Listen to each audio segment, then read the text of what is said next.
Santoshji Kamble sir हे सर्व उपस्थित झालेले आहेत। या लोकांनी आपल्याला बरीचशी अशी माहिती सांगितलेली आहे आणि हे माहिती सांगत असताना थोडं 5-5 मिनिटाचा वेळ घेतला, परंतु सुंदर असं मार्गदर्शन केलेलं आहे।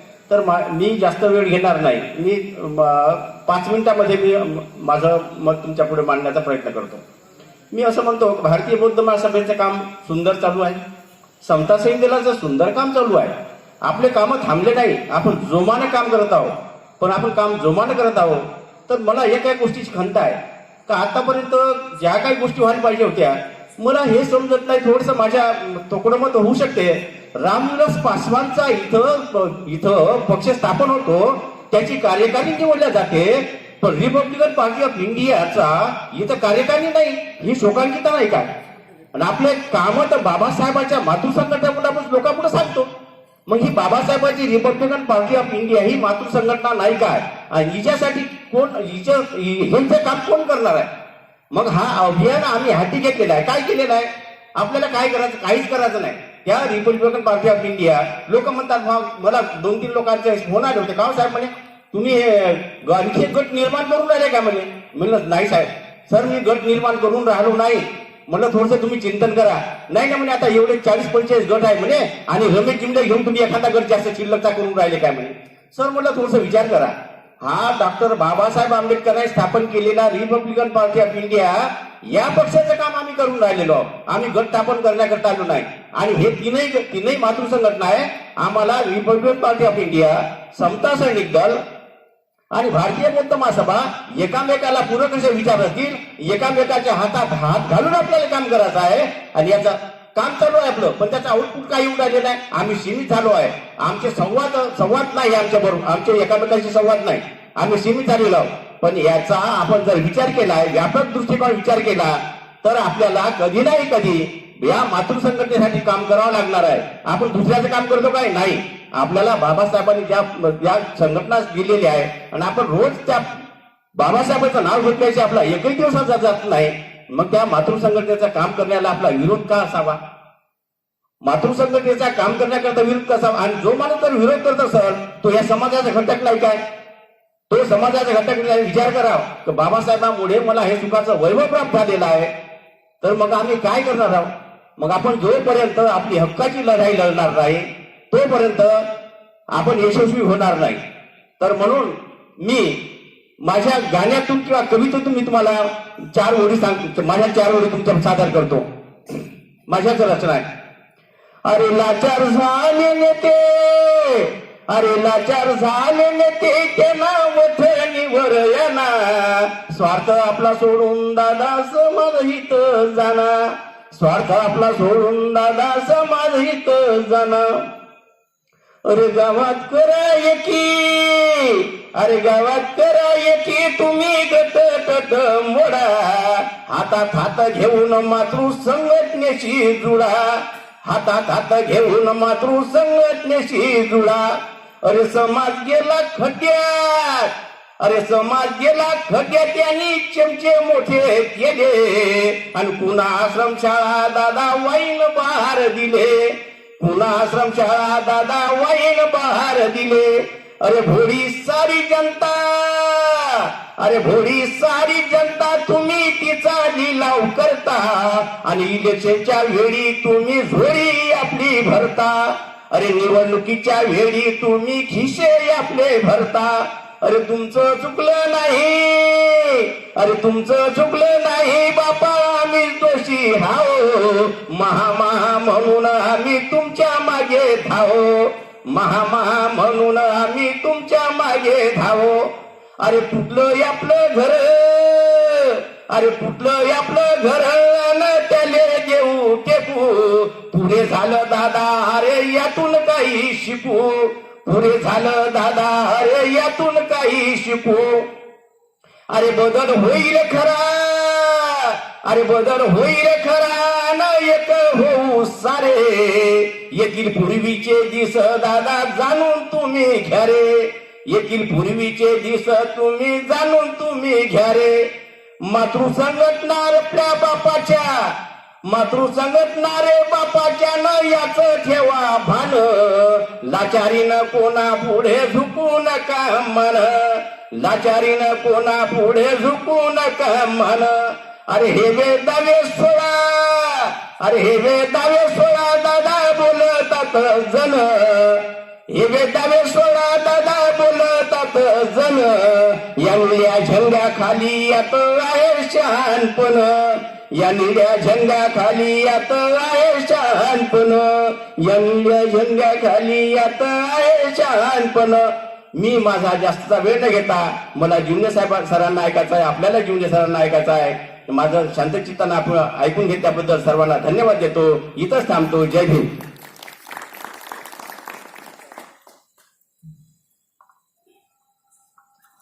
धन्यवाद मान्य टी.एन. मेश्राम सर. आपण एका छोट्या गाण्यामधून आपण चांगलं एक सामाजिक परिस्थितीचं वर्णन केलेलं आहेतच.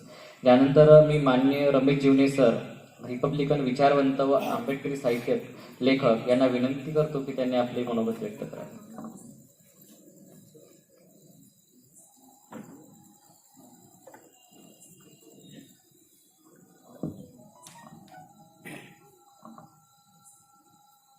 विश्वाला करुणा आणि मैत्रीचा संदेश देणारे जगातले पहिले रिपब्लिकन विचारवंत, सम्यक संबुद्ध,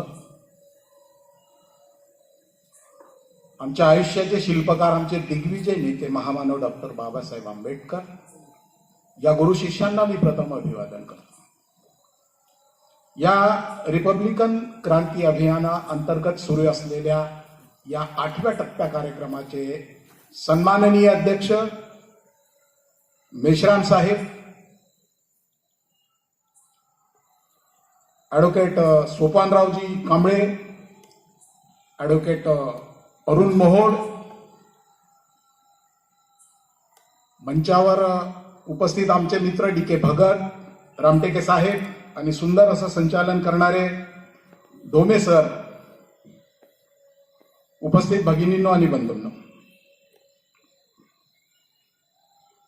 आम्ही जे काम हातामध्ये घेतलेलं आहे ते फार कठीण काम आहे. वाताहत झालेली एखादी गोष्ट सावरायची, त्याला श्रम लागते, कष्ट लागते, लोकांचं सहकार्य लागते. परंतु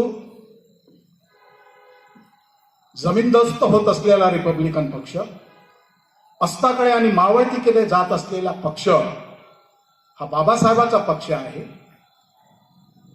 आणि त्या पक्षाची ही अवस्था कुठल्याही बाबासाहेबांच्या प्रामाणिक कार्यकर्त्याला अस्वस्थ करते. त्या अस्वस्थतेचा भाग म्हणून, त्या प्रक्रियेचा भाग म्हणून मी एक कार्यकर्ता आपल्या, त्यांनी ते नाव सोडून दिलं. माझ्यापुढे प्रश्न होता की आपण ते सोडायचं. मी असा निर्णय घेतला की नाही, आपण बाबासाहेबांचा विचार सोडायचा नाही. का सोडायचा नाही, तर मी त्याचं काही वाचन केलेलं, लेखन सुद्धा करतो छोटं मोठं त्या अनुषंगाने. माझा प्रश्न असा आहे की रिपब्लिकन हा शब्द केवळ रिपब्लिकन पार्टीशी जोडून आहे का? आंबेडकरी चळवळीचं एवढं अज्ञान आहे या संदर्भाने की आम्ही रिपब्लिकन हा शब्द जरी उच्चारला तर आमच्या पुढे पहिल्यांदा एक पार्ट्या येतात. बुद्धाच्या काळामध्ये तक्षशिला, नालंदा, वल्लभी, विक्रमशिला हे विद्यापीठं होती. आणि या विद्यापीठामध्ये जे काही शिक्षण दिलं जात होतं, वेगवेगळ्या विषयांचं, राज्यशास्त्र असेल, पॉलिटिकल सायन्स असेल, तर हे जगातले लोक त्या ठिकाणी शिकायला आले. त्यामध्ये कोपर्निकस आहे, गॅलिलिओ आहे. या लोकांनी हा बुद्धाचा विचार जगामध्ये पसरवला.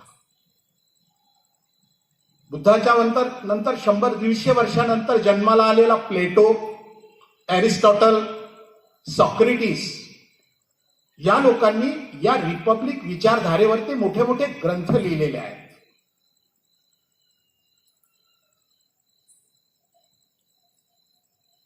अमेरिका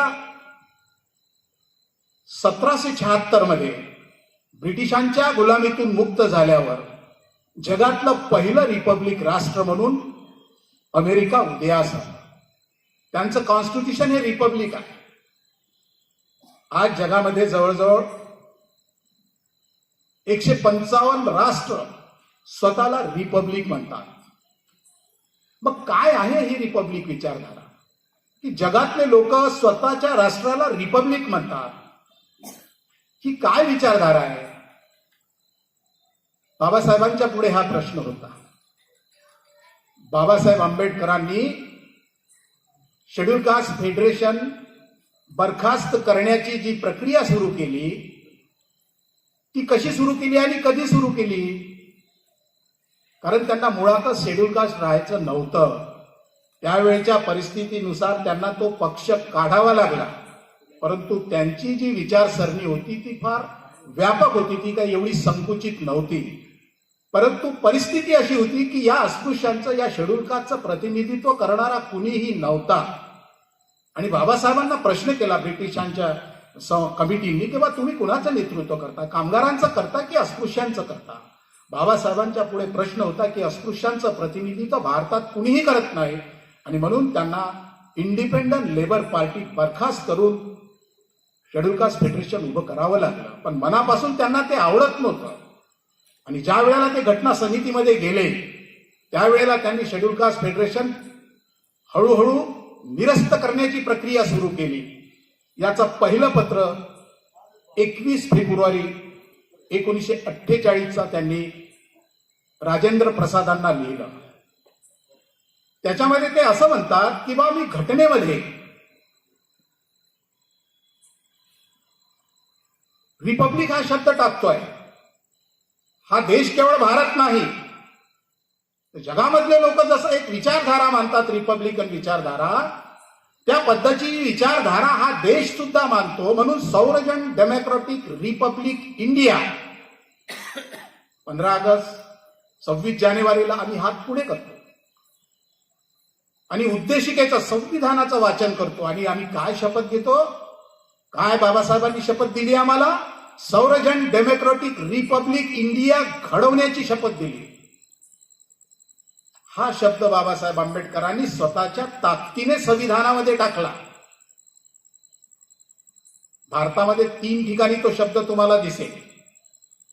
ज्या बुद्ध आणि त्याच्या धम्मा ग्रंथाचं आम्ही वाचन करतो त्याच्यामध्ये रिपब्लिक आणि रिपब्लिकन हे दोनही शब्द आहेत इंग्रजी. तुम्ही वाचा, तुम्हाला बुद्धाच्या कुळाच्या संदर्भाने जेव्हा चर्चा होते तिथे तुम्हाला हे दोनही शब्द सापडते. संविधानामध्ये रिपब्लिकन शब्द आहे आणि रिपब्लिकन पार्टी या शब्दामध्येच रिपब्लिकन शब्द आहे. कशासाठी आणला बाबासाहेबांनी? काय आहे हे? हा लॅटिन शब्द आहे. रेस रिपब्लिका, जर्मन रिपब्लिक, राजवट उलथून पाडण्यासाठी जी प्रक्रिया केली गेली त्याला वापरलेला हा शब्द आहे. या शब्दाचा दुसरा अर्थ मी तुम्हाला सांगतो. रिपब्लिक, बुद्धाच्या काळामध्ये जी गणराज्य पद्धती होती त्याला हा शब्द वापरला जातो. रिपब्लिक याचा आणखी आपण जर विचार केला तर जे भारताचं संविधान आहे, we the people of India, जे आम्ही वाचन करतो, तर कुठल्या विचारधारेला तुम्हाला जोडल्या जात आहे? त्याच्यामधून रिपब्लिक या विचारधारेशी तुम्हाला जोडल्या जात आहे. संविधान या शब्दाचा अर्थ काय आहे? संविधान, स्वतःच विधान.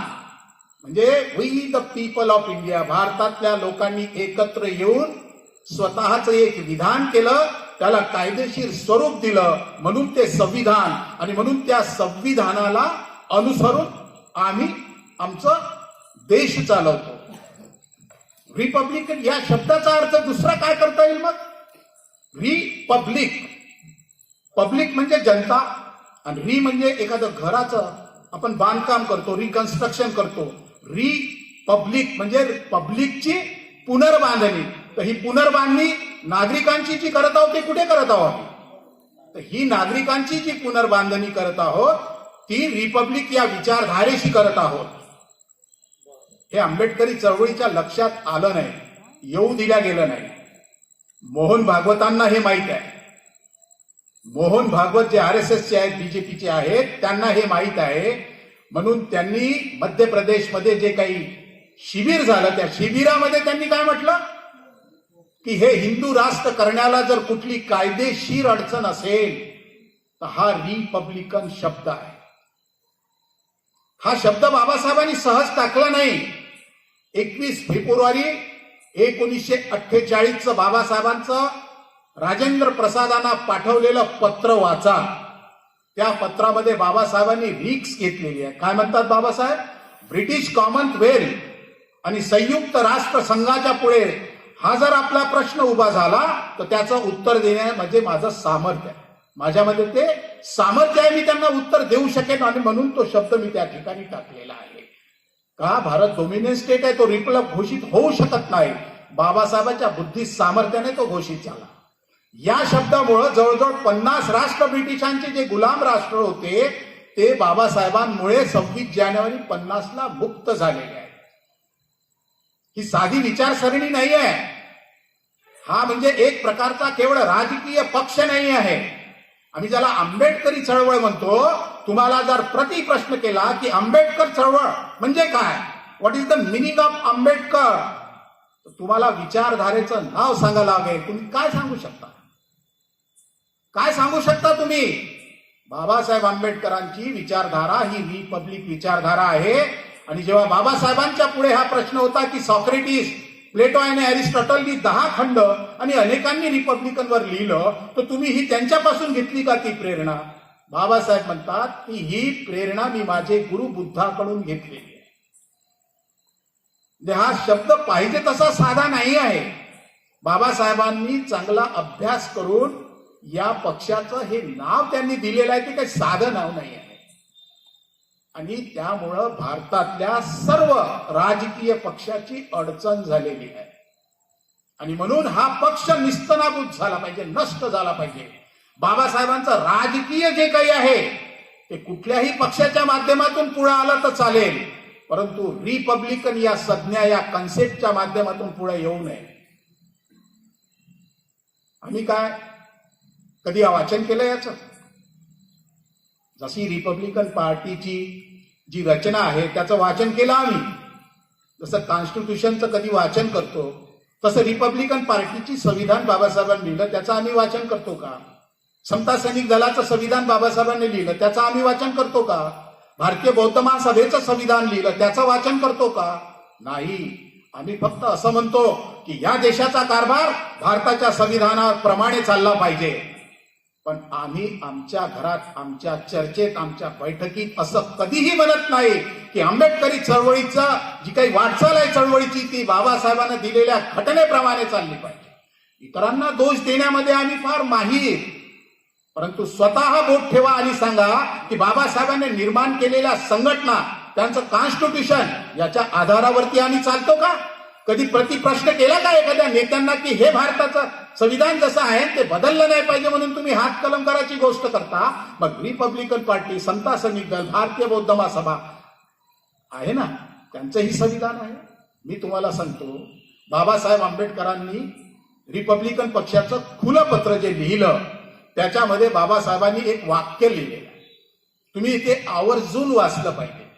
दुसरं एक की बाबासाहेब आंबेडकरांनी 25 नोव्हेंबर 1949ला संविधान सभेमध्ये जे भाषण दिलेलं आहे ते वाचलं पाहिजे. या 2 गोष्टीची सांगड तुम्ही घाला, मग तुमच्या लक्षात येईल की बाबासाहेब आंबेडकरांनी रिपब्लिकन पार्टी का उभी केली. पहिली गोष्ट तर बाबासाहेबांनी पार्लमेंटमध्ये स्पष्ट केलं, ते घटनेचे शिल्पकार आहे, तरी ते स्वतः घोषित करत आहेत. काय म्हणत आहेत ते? की आम्ही या देशामध्ये राजकीय समता प्रस्थापित केलेली आहे, परंतु अजूनही सामाजिक आणि आर्थिक समता आम्ही प्रस्थापित केली नाही. का बोलत आहेत ते? कारण त्यांना या देशामध्ये सोशल इक्वॅलिटी, इकॉनॉमिकल इक्वॅलिटीचे कायदे संविधानात अभिप्रेत होते. मला दाखवा 395 कलमा आणि 8 परिशिष्टाचं संविधान, याच्यामध्ये सोशल इक्वॅलिटी आणि इकॉनॉमिकल इक्वॅलिटीचा कार्यक्रम आहे का? कायदा आहे का? ज्या देशातला श्रीमंत श्रीमंत होत आहे, गरीब गरीब होत आहे, त्याला कारण असं आहे की बाबासाहेबांना ते कायदे बनवून दिले गेले नाही. आणि म्हणून रिपब्लिकन पार्टीसाठी खुलं पत्र जेव्हा बाबासाहेबांनी भारतीय जनतेला लिहिलं, त्याच्यामध्ये बाबासाहेबांनी म्हटलं की भारताचं संविधान हा सांगाडा आहे. सांगाडा कधी क्रांती करते का? सांगाडा म्हणजे विचार असतो का? एका अस्पृश्याने या देशाचं संविधान लिहिलं म्हणून ते चिंतन चर्चा केली पाहिजे. बाबासाहेबांनी स्पष्ट केलेलं आहे रिपब्लिकन पार्टीसाठी जे खुलं पत्र लिहिलं त्यामध्ये बाबासाहेब म्हणतात की हे जे संविधान आहे हा सांगाडा आहे आणि याच्यावर विसंबून राहून चालणार नाही. आम्हाला त्याला मांसपेशी पुरवाव्या लागतील. कोणत्या मांसपेशी पुरवायच्या आहेत बाबासाहेबांना? काय करायचं आहे बाबासाहेबांना? बाबासाहेब आंबेडकरांना या देशामध्ये सामाजिक आणि आर्थिक क्रांती करायची आणि त्या आर्थिक क्रांतीसाठी बाबासाहेबांनी बुद्ध आणि त्याच्या धम्मग्रंथामध्ये स्पष्ट केलेलं आहे की समाज क्रांतीचा महत्तम पुरुष आहे बुद्ध. बुद्धाचा स्वीकार बाबासाहेबांनी कशासाठी केला?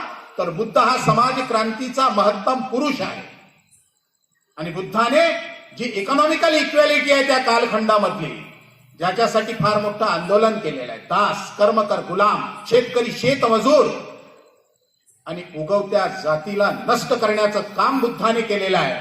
बुद्धाने केवळ तुम्हाला विहारात बसायचं सांगितलं नाही. ज्ञानप्राप्ती 36 वर्षाच्या झाल्या त्या काळात त्यांना झाली, परंतु 46 वर्ष रात्रंदिवस ते फिरले आणि फिरताना त्यांच्या पुढे जे 62 वाद होते त्या 62 वादांशी सामना करत त्यांचा पराभव करत त्यांना बुद्धाने धम्म सांगितला. बाबासाहेब म्हणतात 25 नोव्हेंबर 1949च्या भाषणामध्ये की पार्लमेंटरी सिस्टम ही काही भारतासाठी नवीन नाही.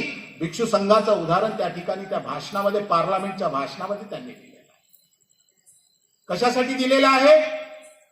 तर बाबासाहेब आंबेडकरांना आर्थिक क्रांती करायची, सामाजिक क्रांती करायची आहे आणि त्या क्रांतीचं मॉडेल हे भिक्षू संघ आहे. भिक्षूच्या नावावरती कुठलीही प्रॉपर्टी नसते, भिक्षूची स्वतःची कुठली संपत्ती नसते.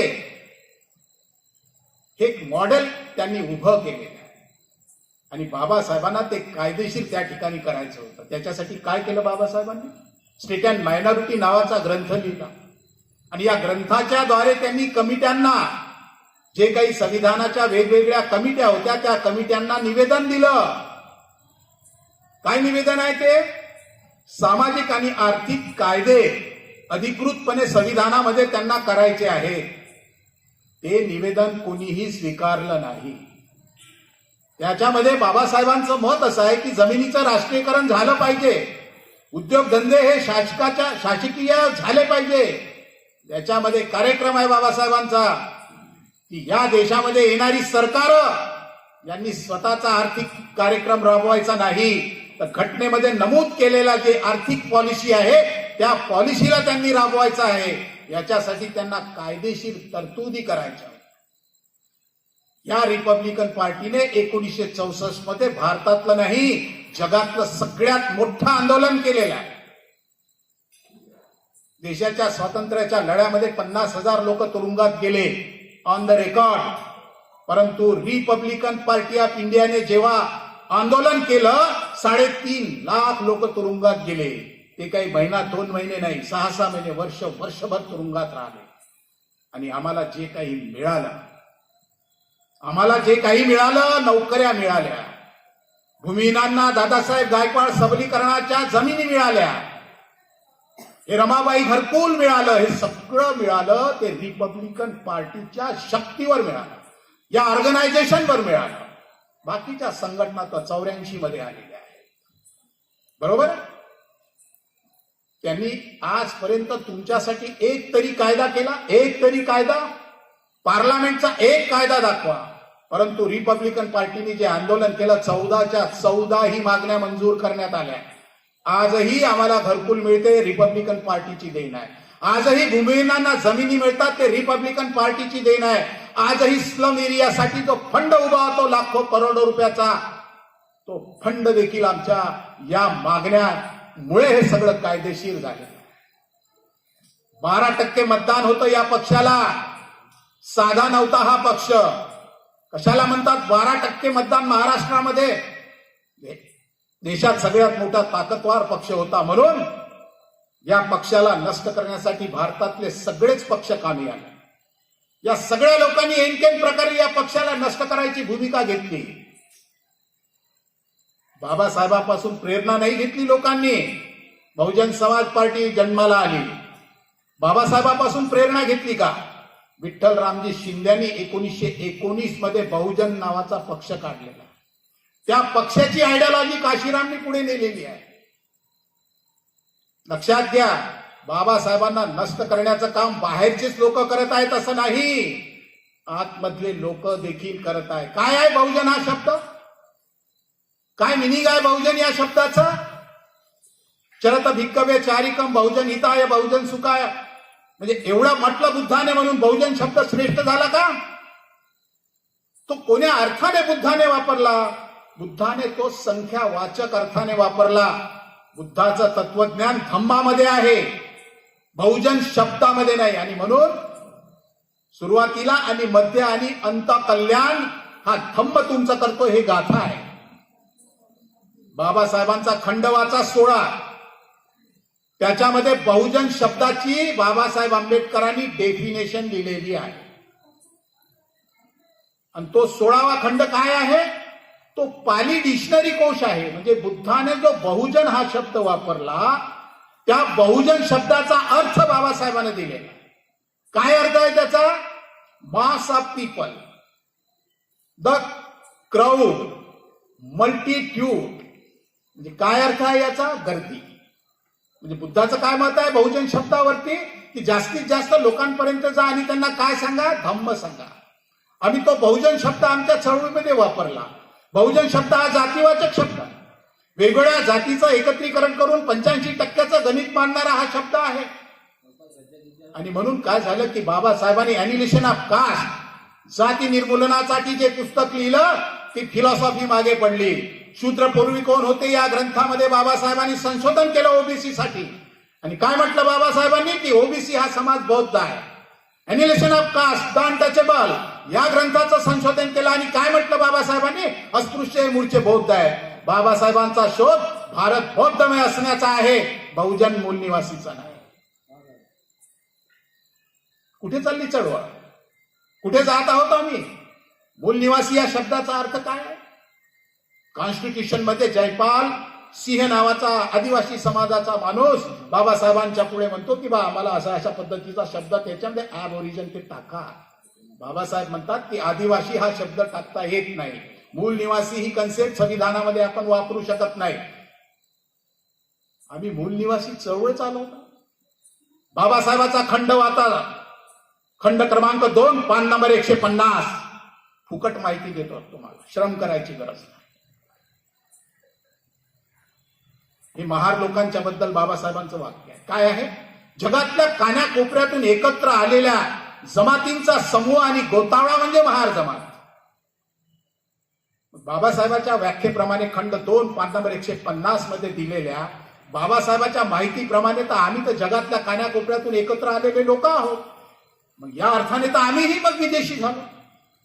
मग संविधानामध्ये जात, धर्म, पंथ, जन्मस्थळ, कुळ आणि वंश अशा कुठल्याही मुद्द्यावर कुठलाही भेदभाव करणार नाही हे जे कलम बाबासाहेबांनी टाकलं आणि ज्याला अमेरिकेतल्या निग्रो लोकांनी डोक्यावर घेतलं, त्याचं काय करायचं? याचा अर्थ असा आहे की आम्हाला बाबासाहेबांची विचारधारा समजत नाही. आम्ही ते लक्षात घेऊन आंदोलन किंवा करत नाही, ती भूमिका घेऊन आम्ही पुढे जात नाही. आणि म्हणून रिपब्लिकन या कन्सेप्टची असे ही अवस्था झालेली आहे.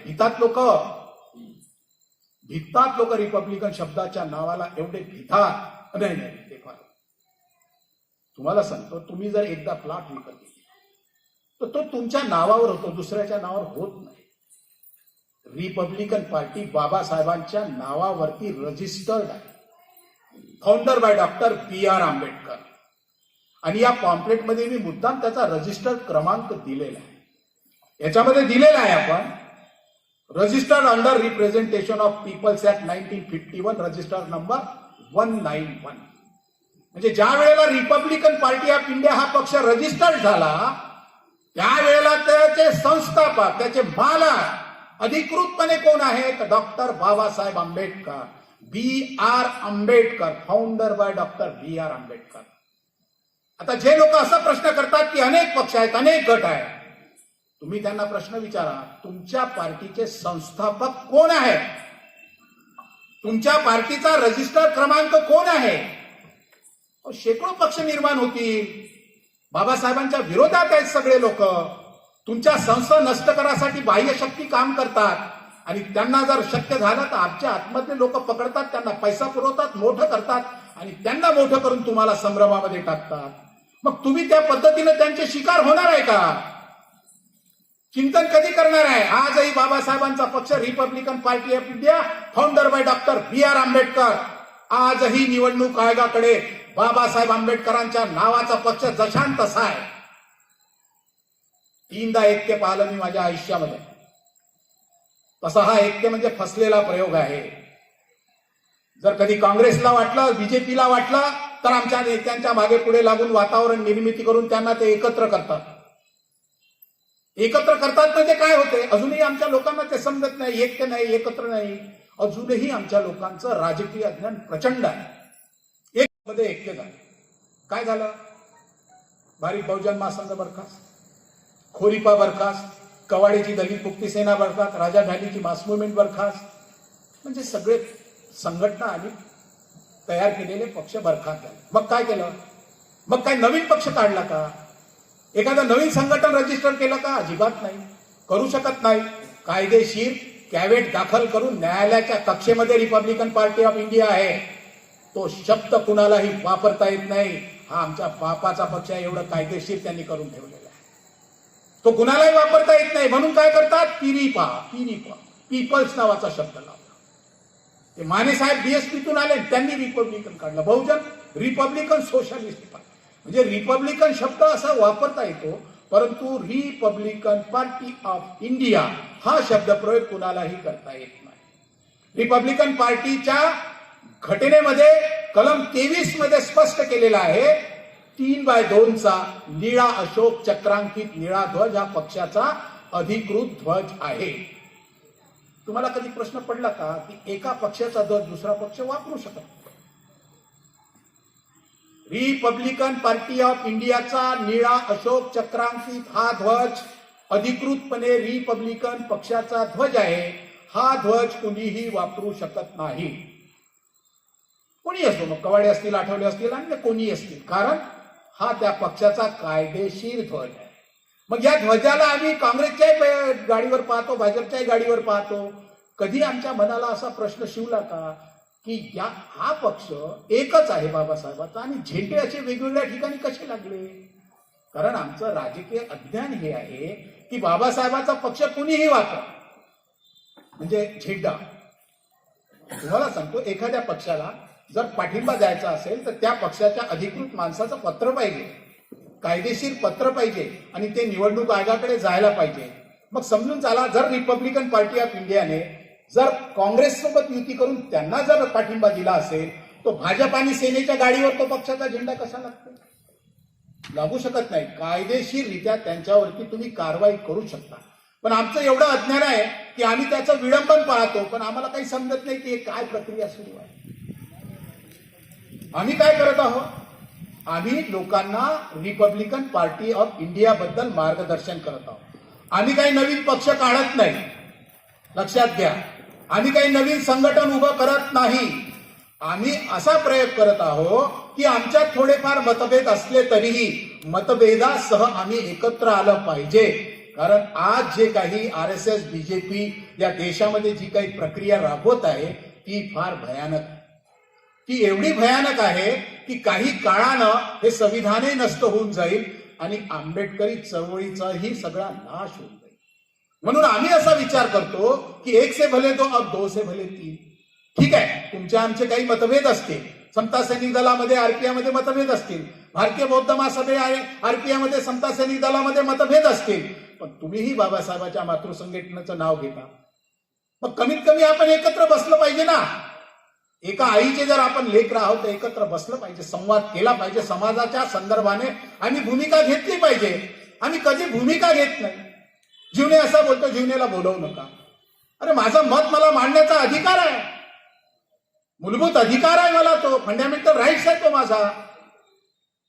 एक प्रश्न सांगतो तुम्हाला. माझ्या मुलीची एक लग्नाची पत्रिका काढली, त्याच्यामध्ये मी लिहिलं की बौद्धांचा स्वतंत्र विवाह कायदा ही संविधान विसंगती आणि धम्म विरोधी प्रतिक्रांती आहे. हे माझं मत आहे की बौद्धांच्या विवाह कायद्याची गरज नाही. हे माझं स्वतःचं मत आहे. आणि हे मी कसं तयार केलं तर हिंदू कोडविलाचे दोनही खंड वाचा तुम्ही. म्हणजे मी पुराव्यानिशी बोलतो. हिंदू कोडविल जे बाबासाहेबांनी तयार केलं आणि त्यावेळेला दिवाणी कायदा करण्याच्या दृष्टीने जी चर्चा झाली, बाबासाहेबांच्या पुढे खासदारांनी प्रश्न केला की बौद्धांचा विवाह कायदा करा. बाबासाहेब म्हणतात त्याची गरज नाही. आम्ही कोण लागून गेलो बाबासाहेबांच्या पुढे जायला विचार करायला? बाबासाहेब आंबेडकरांनी हिंदू कोडविल लिहिलं, त्यावेळेला बाबासाहेबांची प्रक्रिया होती. त्यांनी प्रक्रिया केली. काय म्हटलं की हिंदू कोडविल हे युनिफॉर्म सिव्हिल कोडची पहिली पायरी आहे. हिंदू कोडविलावरती खंड 14 भाग 1 भाग 2 तुम्ही वाचा, त्याच्यामध्ये तुम्हाला ही सगळी माहिती मिळेल. काय म्हणतात बाबासाहेब की हिंदू कोडविल हे युनिफॉर्म सिव्हिल कोडची पायरी आहे. मी सगळ्या लोकांना समजावून सांगेन, कारण आर्टिकल 25 बाबासाहेबांना मान्य नाही. धर्म स्वातंत्र्याचं कलम संविधानामध्ये बाबासाहेबांना मान्य नाही. बाबासाहेब टोटल सेक्युलरिझम मानणारेला आहे. जात आणि धर्म विरहित त्यांना राष्ट्र उभं करायचं आहे. आणि म्हणून रिपब्लिक हा शब्द जात आणि धर्म विरहित या अर्थाने बाबासाहेबांनी त्या ठिकाणी वापरलेला आहे. आणि म्हणून इंडियाची ओळख आहे रिपब्लिक इंडिया. आणि त्या रिपब्लिक इंडियाचा वाहक रिपब्लिकन पार्टी बाबासाहेबांनी बनवली. आणि ही विचारधारा पुढे नेण्यासाठी हे जे ऑर्गनायझेशन बाबासाहेबांनी उभी केलं ते आम्ही समजून घेतलं पाहिजे. आम्ही ते समजून घेत नाही. आम्ही म्हणतो जात लिहा आणि धर्म लिहा. पुन्हा बाबासाहेबांच्या विरोधात आम्ही चाललो. आणि ज्या बाबासाहेबांनी 13 ऑक्टोबर 1956 डिक्लेअर केला I am not schedule caste, मी यापुढे शेड्यूल कास्ट असणार नाही, का तर मी उद्या बौद्ध होत आहे. मग शेड्यूल कास्ट फेडरेशनचं काय? तर बाबासाहेब म्हणतात तो पक्ष राहील किंवा नाही मला माहित नाही, पण मी शेड्यूल कास्टचा सदस्य राहणार नाही आणि राखीव मतदारसंघात देखील निवडणूक लढणार नाही. आमचे नेते राखीव मतदारसंघात निवडणूक लढतात. पहा त्यांचं सर्टिफिकेट, ते शेड्यूल कास्ट आहे. बाबासाहेब तर म्हणतात I am not schedule caste. प्रतिप्रश्न केला बाबासाहेबांना की मग बौद्धांच्या सवलतीचं काय? बाबासाहेब म्हणतात बौद्धांच्या सवलती माझ्या पोटाच्या खिशात. आम्ही त्याचं वाचन केलं, चिंतन केलं. मी दाव्यानं सांगतो तुम्हाला बौद्धांच्या सवलती आपण मिळवू शकतो. पण आम्ही चुका करत आहोत. आम्ही काय करत आहोत की बुद्ध धर्मामध्ये जाती आणत आहोत. अत्यंत वाईट गोष्ट आहे ही. आणि त्या धम्माला धर्म करत आहोत. तुम्ही ज्या दिवशी धर्म करणार 2 प्रक्रिया लक्षात घ्या. एक, तुम्ही जनगणनेमध्ये जातीच्या रकान्यात महार लिहिला आणि बौद्ध धर्माच्या रकान्यात लिहिलं तर तुम्ही शेड्यूल कास्ट बौद्ध होता. म्हणजे जातीचा विनाश तुम्ही करत नाही. हे तुमच्या फायद्यासाठी असेल, परंतु भारतातल्या सगळ्या जाती त्यामुळे जिवंत राहतात. मग रूपाताई कुलकर्णीला काय लिहावं लागेल तर त्या ठिकाणी त्यांना जात ब्राह्मण लिहावं लागेल. म्हणजे काय होईल की महारांचा बौद्ध म्हणजे महार बौद्ध, ब्राह्मण बौद्ध, लक्ष्मण माने भटके बौद्ध. आणखी कोणी? आमचे एकनाथ साळवे मरण पावले आमदार चंद्रपूरचे, कुणबी समाजाचे बौद्ध, मग ते कुणबी बौद्ध. मग अशी तुम्ही जाती कधी नष्ट करणार? कधी नष्ट करणार आहे जाती तुम्ही? बाबासाहेबांनी स्पष्ट केलेलं आहे की या देशाचा सगळ्यात खरा प्रॉब्लेम जर कोणता असेल सामाजिक, सांस्कृतिक, आर्थिक आणि राजकीय दृष्ट्या तर जात हा प्रॉब्लेम आहे. म्हणून जातीला नष्ट केलं पाहिजे ही बाबासाहेबांची भूमिका आहे. आणि त्यासाठी बाबासाहेबांनी आम्हाला बुद्ध धम्म दिला. आणि बाबासाहेबांची इच्छा होती की एक बुद्ध धम्माचं एक मॉडेल या भारताच्या पुढे आणि जगाच्या पुढे उभं करायचं. ते आम्ही करू शकलो. मी तुम्हाला सांगतो, एक आमदारकी खासदारकीसाठी आमचे नेते विकल्या जातात.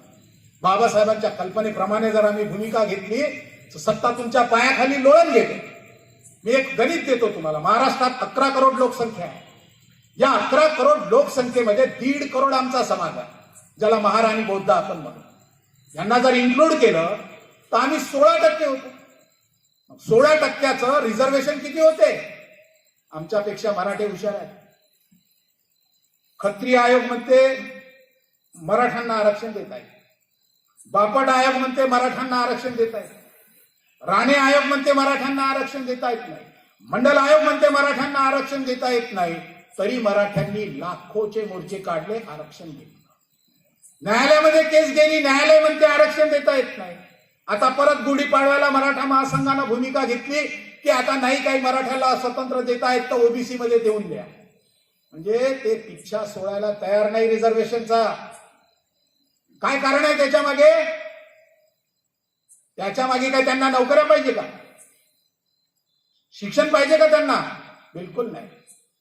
राजीव गांधींनी जो स्थानिक स्वराज्य संस्थेचा कायदा आणला बाबासाहेबांनी सांगितल्याप्रमाणे, त्यामुळे त्यांचं स्थानिक स्वराज्य संस्थेचं प्रतिनिधित्व कमी झालं. ग्रामपंचायतीचं प्रतिनिधित्व, सरपंचाचं प्रतिनिधित्व, जिल्हा परिषदेचं प्रतिनिधित्व कमी झालं. मराठा माणसाला पॉलिटिकली रिझर्वेशन मिळत नाही स्थानिक स्वराज्य संस्थेचं, आणि हे खरं त्यांचं दुखणं आहे. अरे ते साखर सम्राट आहे, नोकऱ्या त्यांच्या मुलांना ते देऊ शकतात. शिक्षण सम्राट आहे, 184 आमदार आहेत त्यांचे महाराष्ट्रामध्ये. उसाचे मळे आहेत त्यांच्याकडे, बागायतदार आहेत ते लोक. शिक्षण काय नाही त्यांच्याकडे, पताचं काय नाही, सगळं आहे. पण त्यांना राजकीय सत्ता पाहिजे आहे, आणि म्हणून ते भूमिका घेत आहे. आणि बाबासाहेबांनी पण तसंच म्हटलं होतं की बौद्धांच्या सवलती माझ्या खोटाच्या खिशात आहेत, आणि बौद्ध जिकडे जातील तिकडे ते राजकीय सत्ता मिळवतील. मिळवतो का आम्ही सत्ता? 16% लोक आहो आम्ही. आणि महाराष्ट्राच्या 288 सीटचा विचार केला तर 16 48, म्हणजे 16% गणित जर केलं 288 पैकी, तर 52 ते 54 बौद्ध समाजाचे लोक विधानसभेमध्ये निवडून जाऊ शकतात. इथं दुसरा उभा नाही राहणार. आम्ही चूक केली, आम्ही स्वतःला शेड्यूल कास्ट म्हटलं. परिणाम हा झाला की तिथे 1,500 जाती उभ्या राहतात, आणि नेमके मग बौद्धांचा माणूस ते त्या ठिकाणी पाडतात. जिथे आमचे 5-5 लाख मतं आहेत, तिथे आम्ही स्वतःला शेड्यूल कास्ट म्हटल्यामुळं तो मतदारसंघ शेड्यूल कास्टचा झाला. बाबासाहेब म्हणतात बौद्धांचं राजकीय आरक्षण मी मिळवणार. मग कसं तुम्ही मिळवणार? 70 वर्ष झाले जनगणनेचा प्रश्न आम्ही अजूनही मिटवलेला नाही. काय बाबासाहेब आंबेडकरांना आयुष्यभर शेड्यूल कास्ट करायचं होतं, आणि बुद्धाला काय शेड्यूल कास्ट करायचं होतं का? आम्ही विचार करत नाही, प्रक्रिया राबवत नाही आम्ही. मी असं म्हणतो तुम्हाला की तुम्ही विचार करा, चिंतन करा. आमच्याकडे तो कार्यक्रम आहे, आम्ही तो पुढल्या टप्प्यामध्ये करणार आहोत, त्याची भूमिका आम्ही घेणार आहोत. परंतु होते काय की ऐकून घ्यायला सुद्धा तयार नाही, कोणी चर्चा करायला सुद्धा तयार नाही, संवाद करायचा कुणा. अशी वाईट अवस्था आहे की लोक आमच्यावरती शिक्के मारत आहेत. अरे तुम्ही गेले तिकडं, त्याला सोडून गेले, त्याला सोडून गेले, ते नवीन काहीतरी करत आहे. नवीन काहीही करत नाही. बाबासाहेबांचा कार्यकर्ता आहे मी, बाबासाहेबांचा अनुयायी आहे. बाबासाहेबांनी जे लिहून दिलेलं आहे, जे लिखित स्वरूपामध्ये ठेवलेलं आहे, त्याच्यावरती आमचा विश्वास. 500 वर्ष बाबासाहेबांचं जर आम्ही ऐकलं ना, 500 वर्ष या समाजाला कोणी हात लावू शकत नाही. पण आम्ही बाबासाहेबांचं न ऐकल्यामुळे आमची ही स्थिती आहे की आज आमच्या समाजाच्या नोकऱ्या कमी होऊन राहिलेल्या आहे. खासगीकरण होतं, आमच्या समाजाचं शिक्षण गेलं, शिक्षणाची पॉलिसी बदलत आहे. काय करत आहोत? बाबासाहेब आंबेडकरांनी संविधानामध्ये शिक्षणाच्या संदर्भातलं एक मर्यादित कलम टाकलेला आहे. एकच कलम आहे संविधानामध्ये. त्याच्यामध्ये त्यांनी म्हटलेलं आहे की 1960 पर्यंत या भारतामध्ये समान शिक्षा, सक्तीची शिक्षा आणि मोफत शिक्षा, आणि ते पूर्ण देशामध्ये समान पातळीवरचं शिक्षण झालं पाहिजे. आणि ते कुठल्याही परिस्थितीमध्ये तुम्ही 1960 पर्यंत हे पूर्ण तुम्ही केलं पाहिजे. झालं का ते? अजिबात झालं नाही. काय आमच्यासाठी लढाईसाठी काय आमच्याकडे कोणता झेंडा आहे तुमच्याकडे? सांगा. कुठला राजकीय पक्ष आहे तुमच्याकडे? आमच्याकडे बाबासाहेबांनी आम्हाला कमीत कमी आम्हाला स्वाभिमान, अस्मिता, आमची ओळख देणारा निळा झेंडा तरी दिलेला. त्या झेंड्याचं तरी रक्षण करतो का आम्ही? किती अवस्थेमध्ये आणलेलं. बाबासाहेब जेव्हा महापरिनिर्वाण झालं, त्या झेंड्यामध्ये त्यांना लपेट, तिरंगी ध्वजासाठी लढणाऱ्या सैनिकाला तिरंग्यामध्ये लपेटतात. आमच्या समाजामध्ये नीळ उधळतात. कुणाचं महापरिनिर्वाण झालं, निर्वाण झालं, त्याला निळा कपडा लपेटतात. त्याला प्रश्न विचारा की रिपब्लिकनच्या झेंड्यासाठी तू काय केलं बाबा, तर तुला निळ्या झेंड्यात मिळायचं? शोकांतिका आहे. त्या काळामध्ये ज्यांना काही कळत नव्हतं त्यांनी किती केलं त्यांनी. या महाराष्ट्रामध्ये थरार घाबरत होते या आरपीआयला. उत्तर प्रदेशमध्ये सत्ता होती तुमची, रिपब्लिकन पार्टीचा कॅबिनेट मिनिस्टर होता उत्तर प्रदेशमध्ये, हरियाणामध्ये होता, पंजाबमध्ये होता, मध्य प्रदेशमध्ये होता, काश्मीरमध्ये होता, तामिळनाडूमध्ये तुमचे लोक होते. आणि स्थानिक स्वराज्य संस्थेचा तर विचारच करू नका, संपूर्ण सत्ता तुमची होती. ज्या शिवसेनेचा बालेकिल्ला म्हणतो ते मुंबई तुमच्या ताब्यात होती, तुमचा महापौर होता. ज्याला बारामती म्हणून आज तुम्ही शरद पवारांचं बारामती म्हणता, ते बारामती रिपब्लिकन पार्टीचा बालेकिल्ला होता. हा यवतमाळ जिल्हा घ्या, या यवतमाळ जिल्ह्यामध्ये DK भगत नावाचा आमदार दारव्यामध्ये आपण निवडून आणले. किती ताकद होती आमची, कुठे गेली ही ताकद? त्या काळात अडाणी लोक होते, पण आम्ही एकत्र असल्यामुळे आमची ताकद होती, सत्ता आम्ही मिळवून दाखवत होतो. आज एक आमदारासाठी आम्हाला भांडावलं. एका व्यक्तीसाठी आम्हाला भांडावं लागते. लोकशाहीमध्ये राजकीय सत्ता महत्वाची असते हे बाबासाहेबांनी वारंवार सांगितलेलं आहे. आणि ते आम्हाला लोकांनी शिकवलं की नाही, बिहारामध्ये राजकारण करू नका, नाही तिथं राजकारण आणू नका. कोणी शिकवलं तुम्हाला? कुठं लिहू नये असं? कुठं बाबासाहेबाला विभक्त करता तुम्ही? हा धार्मिक बाबासाहेब, हा राजकीय बाबासाहेब? तुमच्या मनाने कारभार करायचा का? बाबासाहेबांनी स्पष्ट केलेलं आहे की मी राजकारण सोडणार नाही, कारण त्यांना माहित होतं की राजकारणाशिवाय पर्याय नाही आमच्या लोकांना. आणि म्हणून प्रोटेशनल प्रेझेंटेशन सिस्टमचं आंदोलन बाबासाहेबांनी उभं केलं. त्याच्याकडे आम्ही गेलो नाही अजून, आम्हाला ते कळतही नाही ते काय आहे. जर ही भूमिका तुम्ही घेतली आणि कायदेशीर करून घेतलं ना, तुम्हाला सांगतो तुम्ही आपोआप सत्तेमध्ये जाऊन बसता. आणि तुम्ही जर महाराष्ट्रामध्ये ही क्रांती केली तर तुम्हाला सांगतो, आज जसं 56 लाख महाराष्ट्रामध्ये बौद्ध आहे, 1.5 करोड, 4.5 कोटी उत्तर प्रदेशामध्ये आहे शेड्यूल कास्ट, पण तिथं 2,70,000 फक्त बौद्ध आहे. म्हणजे क्रांती महाराष्ट्रातले लोक करू शकतात, दाव्यानं करू शकतात. बाबासाहेबांचा या चळवळीवरती विश्वास आहे, पण आम्ही नाही का ते विसरत चाललो. आम्ही ते करायला पुढे येत नाही आहे. आम्हाला कोणीतरी काहीतरी सांगते आणि आम्ही त्याचे बळी ठरतो. मी असं म्हणतो तुम्हाला की तुम्ही वाचा आता, हे नव्यानं वाचा, याचं रिकन्स्ट्रक्शन आपल्याला करायचं आहे. हे लोकांनी सांगितलेल्या गोष्टीला अजिबात बळी पडू नका. मी तुम्हाला सांगतो आपण सत्ता मिळवू शकतो, प्रयोग करा. आम्ही तो प्रयोग करण्याचा प्रयत्न करत आहोत. ठीक आहे, लोकसभा जिंकू शकणार नाही, विधानसभा जिंकू शकणार नाही, कारण आमची ती ताकद नाही. पण मी दाव्यानं सांगतो की नगरपालिका तुम्ही यवतमाळची जिंकू शकता. सत्ता तुमची हातात येऊ शकते. इथे बसून तुम्ही पाटीपुरातल्या नाल्या, रस्ते, लाईट, त्या स्लम एरियासाठी आलेला पैसा, त्याचे हक्क, त्याचे अधिकार या गोरगरीब लोकांना तुम्ही मिळवून देऊ शकता. तुम्ही क्रांती करू शकता. तुमच्या परिसरामध्ये प्रत्येक एरियामध्ये तुम्ही रिपब्लिकन पार्टीचा उमेदवार उभा केला तर जवळजवळ 20 नगरसेवक रिपब्लिकन पार्टीचे आम्ही एक हाताने जिंकून आणू शकतो. 4 पाटीपुऱ्यामध्ये, वार्डामध्ये आम्ही 4 नगरसेवक जिंकू शकतो. आमच्या तलाव फैलामध्ये 2, वैशाली, रंभाजी, संभाजी, लोहारा या भागामध्ये 6 नगरसेवक आहेत. तुमच्या भागामध्ये नगरसेवक आहेत. उंबरसऱ्यामध्ये 2 नगरसेवक तुम्ही जिंकू शकता. बोरलेल्या विदर्भ सिंग सोसायटी, जामनकर नगर, गुरु नानक सोसायटी, इकडे तुम्ही 4 नगरसेवक जिंकू शकता. या समाजाची ताकद त्याच्या वार्डामध्ये आहे. ही जर वार्डाची ताकद आम्ही एकत्र केली, आम्हाला दत्त चौकामध्ये, टिळकवाडीमध्ये जाऊन मतं मागायची गरज नाही आहे. फक्त आपल्याला या आपल्या समाजाची मतं घ्यायची. बाबासाहेबांनी ही लढाई गोलमेज परिषदेमध्ये लढलेली आहे. सेपरेट इलेक्ट्रोलाइटची मागणी बाबासाहेबांनी केली होती. लक्षात घ्या, राजकारणाची लढाई तुम्हाला करता येईल. ती भूमिका तुम्ही सोबत घ्या. म्हणजे प्रोटेशनल प्रेझेंटेशन सिस्टम जी बाबासाहेबांची राजकारणातली जी प्रतिनिधित्वाची भूमिका आहे, म्हणून संविधानामध्ये रिझर्वेशन शब्द नाही. संविधानात रिझर्वेशन, सवलत हा शब्द बाबासाहेबांनी टाकलेला नाही आहे. बाबासाहेब प्रतिनिधित्वाची लढाई करत आहे. आणि म्हणून आम्ही प्रयोग करण्याचा प्रयत्न करत आहोत की जे आमच्या हातामध्ये आहे, जिथं आमचं प्रतिनिधित्व येऊ शकते ते प्रतिनिधित्व आम्ही मिळवलं पाहिजे. त्याच्यासाठी लढलं पाहिजे, त्याच्यासाठी संघर्ष केला पाहिजे. 50-60 वर्षाचा स्लम एरियाचा 2.5-3 हजार करोडचा हिशोब नगरपालिकेत आम्ही घेऊ शकतो. आमचे जे लोक तिथं कामं करतात, ज्यांना 40,000 रुपये महिना पगार मिळाला पाहिजे, नाल्या साफ करतात, रस्ते साफ करतात, स्वच्छता अभियान चालवतात, त्या लोकांना 8 ते 10 हजारावर सही करायला लागते. असे 500 ते 600 आमचे कुटुंब. आम्ही त्यांना न्याय देऊ शकतो. या नागभूमीतून न्याय देऊ शकतो.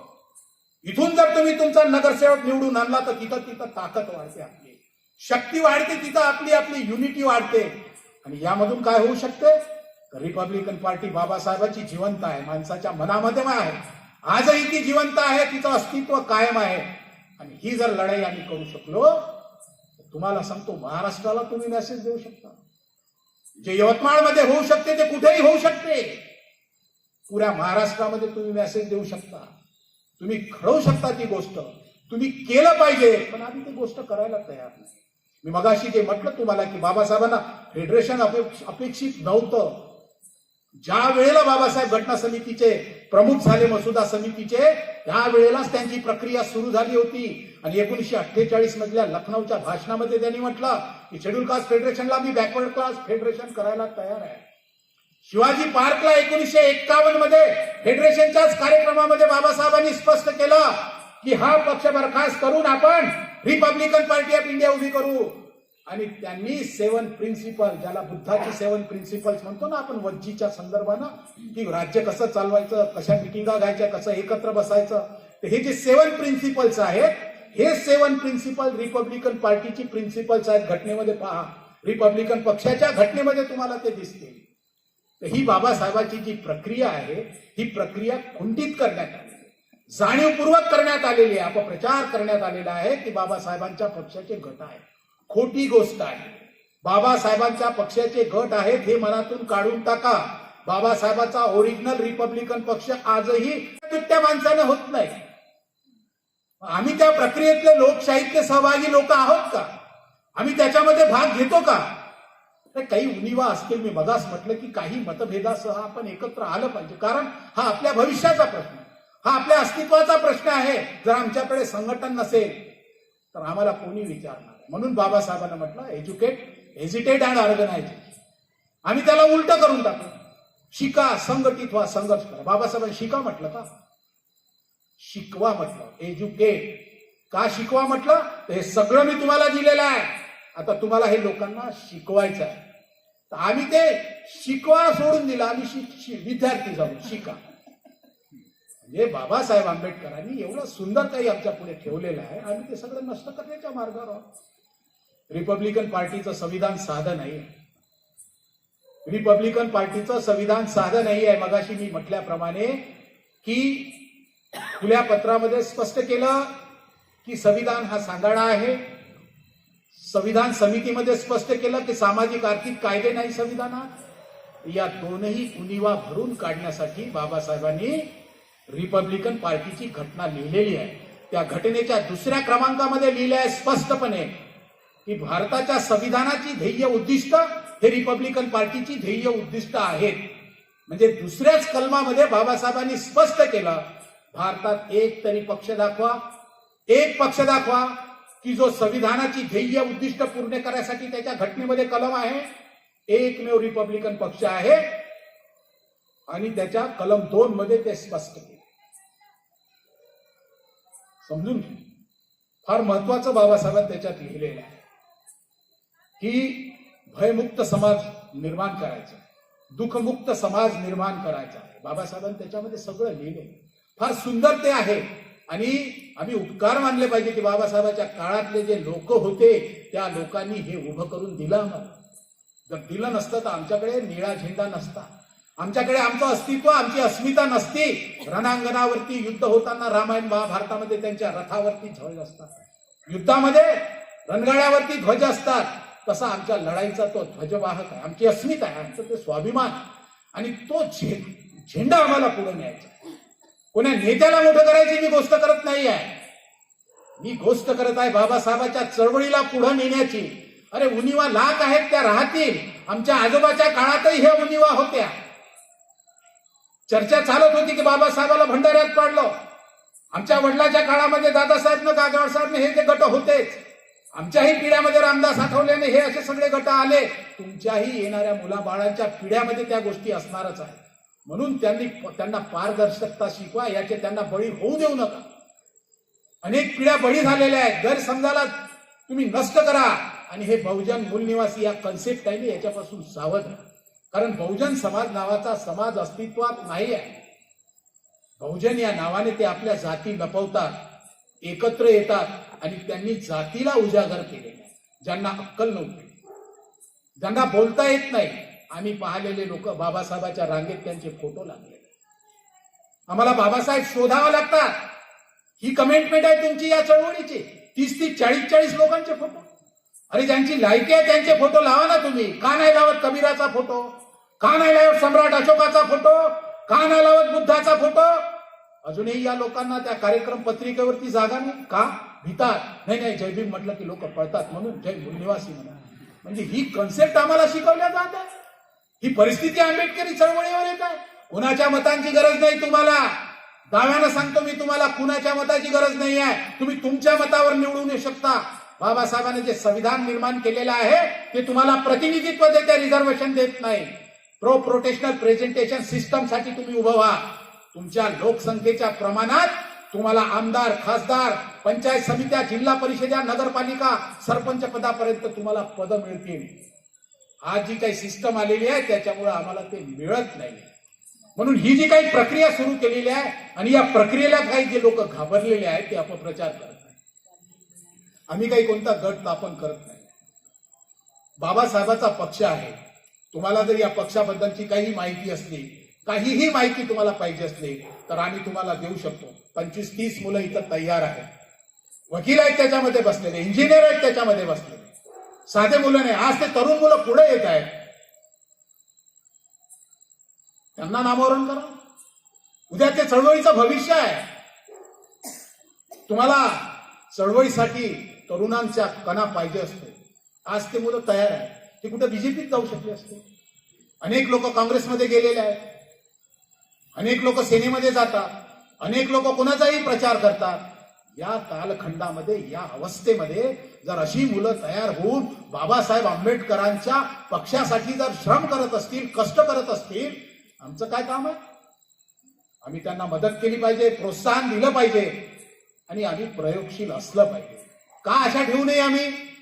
मी आशा ठेवू नये, मी समाजावर विश्वास ठेवू नये की आम्ही जर एकत्र आलो तर नगरपालिका जिंकू शकतो. आणि जर नगरपालिका जिंकली, मी तुम्हाला सांगतो, यवतमाळ जिल्ह्यामध्ये अशा काही जिल्हा परिषद, पंचायत समित्या आहेत की त्या देखील तुम्ही स्वबळावर जिंकू शकता. तुम्ही फक्त राजकीय महत्वाकांक्षा ठेवा. तुम्ही निराश होऊ नका आणि अपप्रचाराला बळी पडू नका. तुम्हाला जे काही माहिती लागल, आम्ही वेबसाईट उभी केली. तुम्हाला जे काही कागदपत्र लागतील आम्हाला विचारा, आम्ही तुम्हाला ते उपलब्ध करून देऊ. आणि कोणताही माणूस तुमच्याजवळ आला आणि त्यांनी तुम्हाला म्हटलं की का हो, हे तर अमुक पक्ष आहे, अमुक पक्ष आहे, हा असा संस्थापक कोण आहे त्या पक्षाचा ते दाखवा. पहिला प्रश्न त्यांना करा, फाउंडर बाय कोण आहे. आणि तुम्ही ही एवढी राजकीय सजगता ठेवली तरच तुमचं राजकीय शोषण होणार नाही. नाहीतर पिढ्यानपिढ्या आम्ही पाहत आहोत, आमचा साधा एक आमदार देखील आम्ही निवडून आणत नाही. मी पुढल्या टप्प्यामध्ये 1-2 महिन्याच्या नंतर एक आंदोलन उभं करणार आहे जनगणनेच्या माध्यमातून.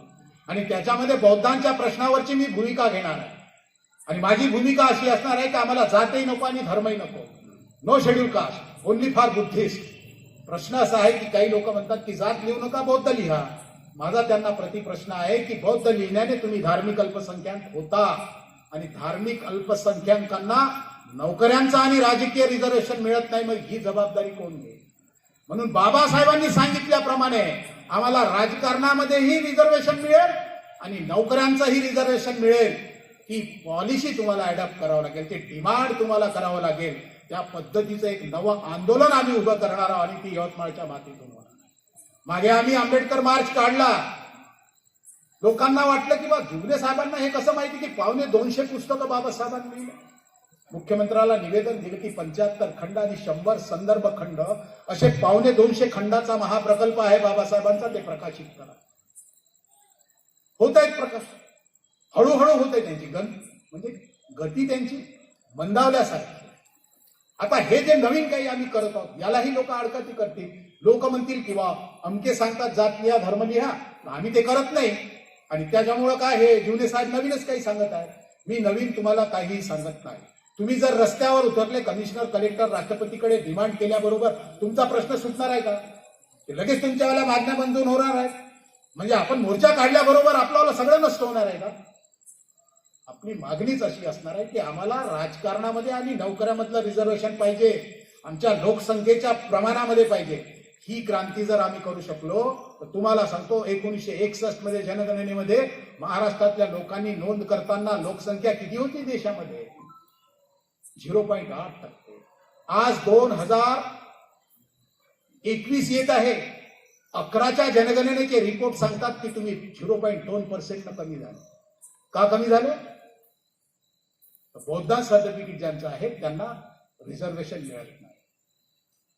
90 पर्यंत तुम्हाला ते रिझर्वेशन मिळालं नाही. व्हीपी सिंगांनी तो प्रयत्न केला, पण व्हीपी सिंगाचा प्रयत्न चांगला असला तरी तो उलटा आहे. तो कसा आहे की आम्ही आधी शेड्यूल कास्ट होतो आणि बौद्ध झालो.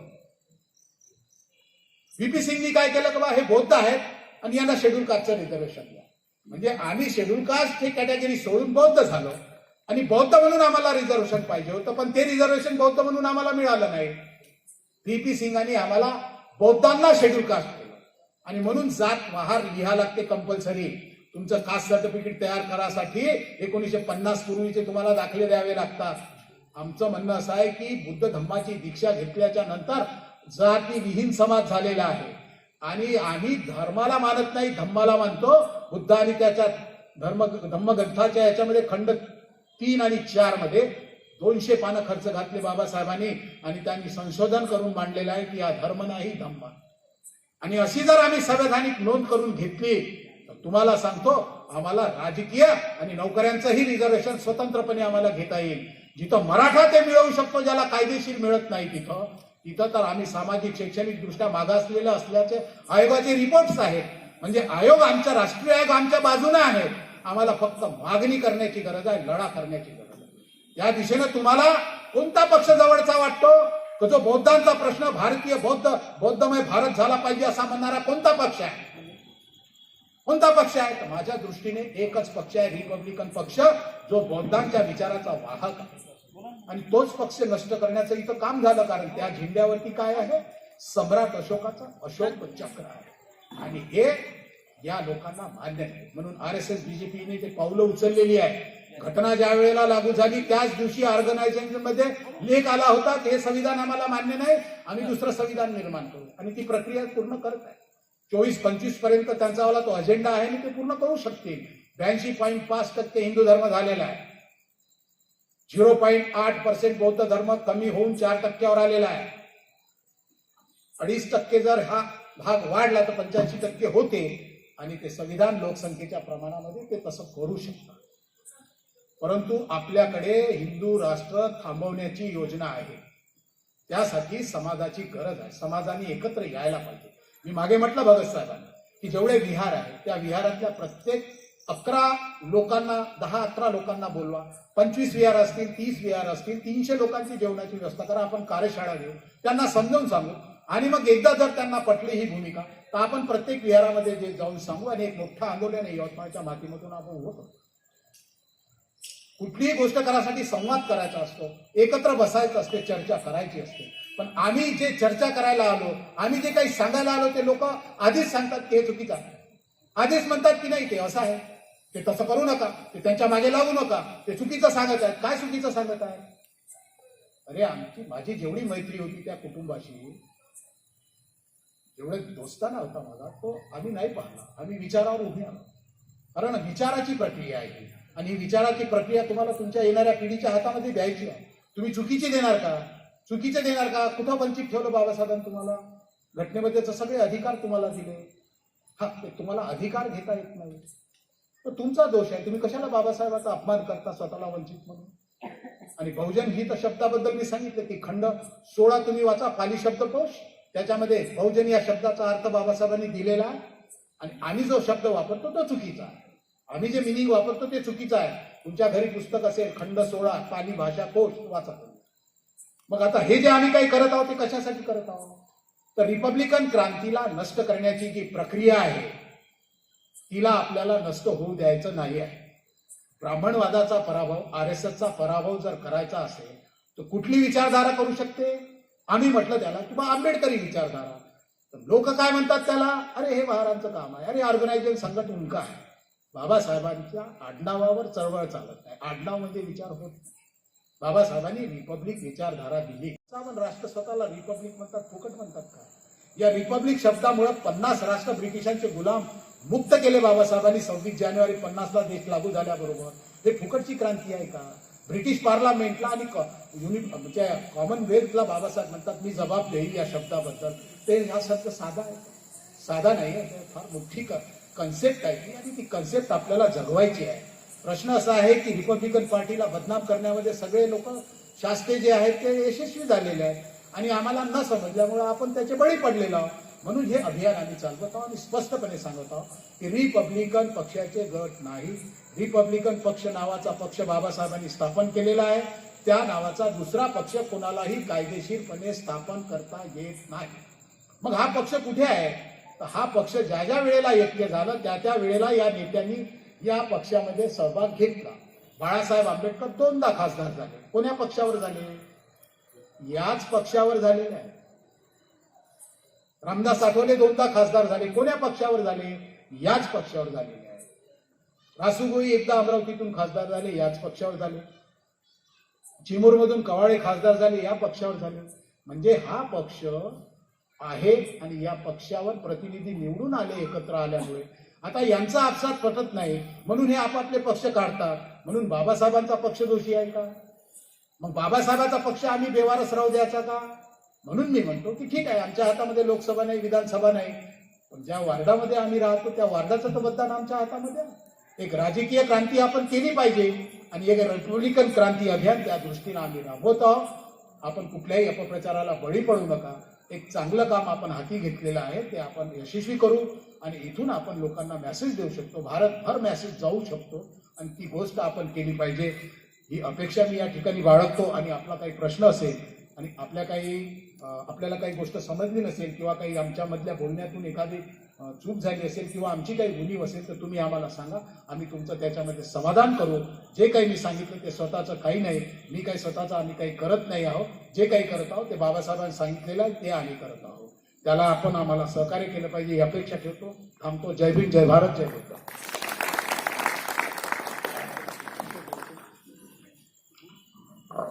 हॅलो.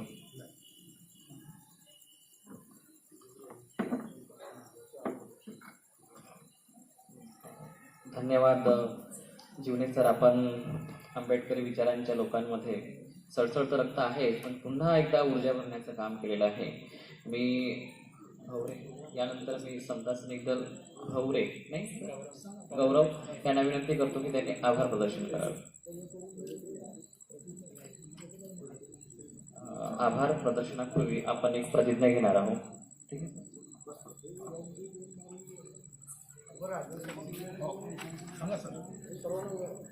सर्वांनी आपापल्या जागेवर उभे राहावं.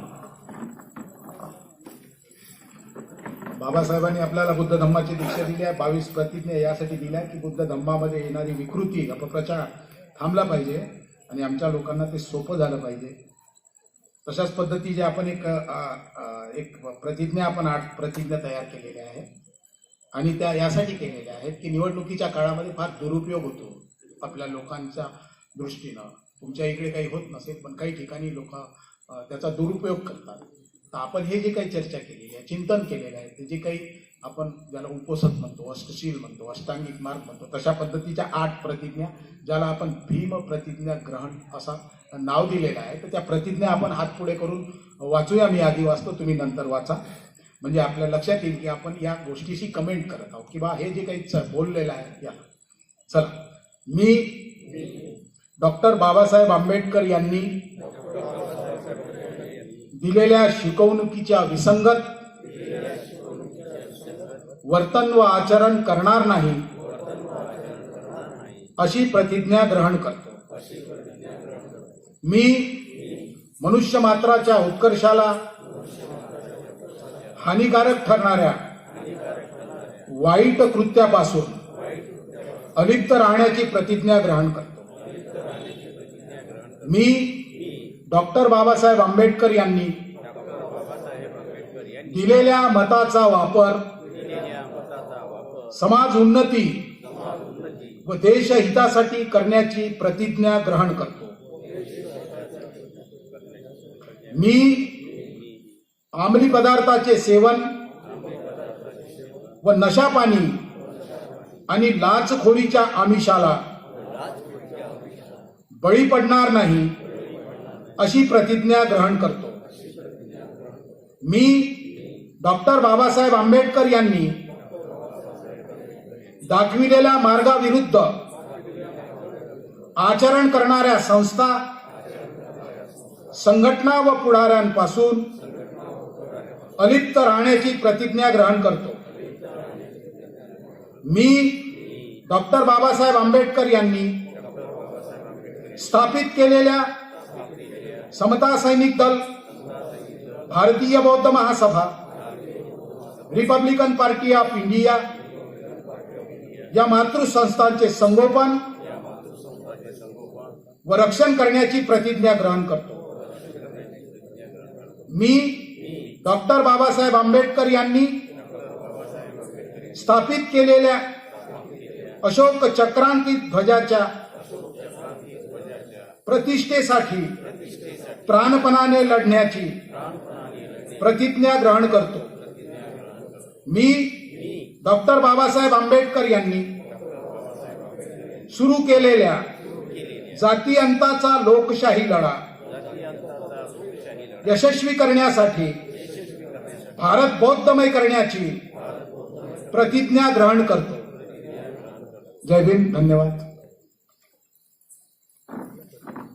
यानंतर गौरव यांनी यावं व आभार प्रदर्शन.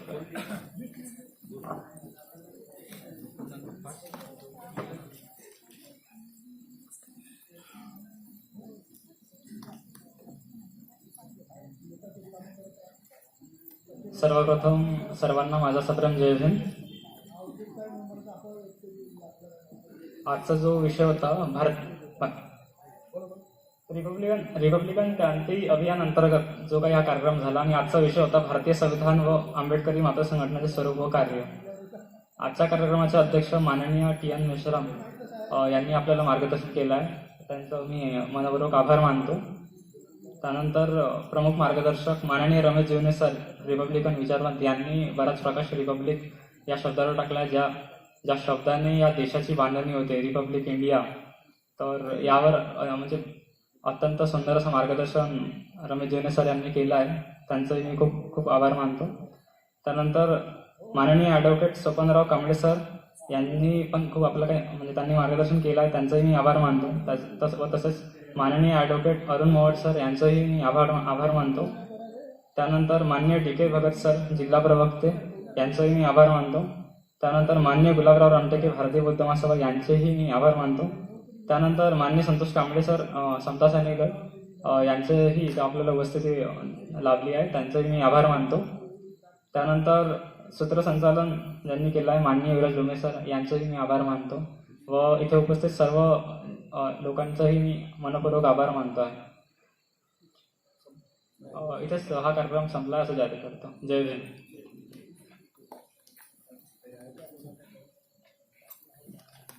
आहे का कोणाचा प्रश्न वगैरे?